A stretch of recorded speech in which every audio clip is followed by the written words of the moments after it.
Meron na namang isang kapwa natin content creator mga lodi ang na-demonetize. Lahat po ng kanyang monetization tools, stars, ads on reels, stream ads ay binawi ni Facebook dahil lamang sa salitang ito.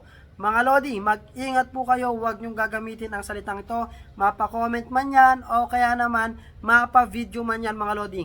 Itong salitang ito, kayo na lang ang bumuo ng salitang yan mga lodi, no? Pero I think gets nyo naman yan kasi ito po yung kanyang kinoment. Okay? So yan po, basahin nyo na lamang po kung ano yung kinoment nyo. Okay? So mga lodi, no, ingat-ingat sa lahat ng ating sinasabi dito kay Facebook.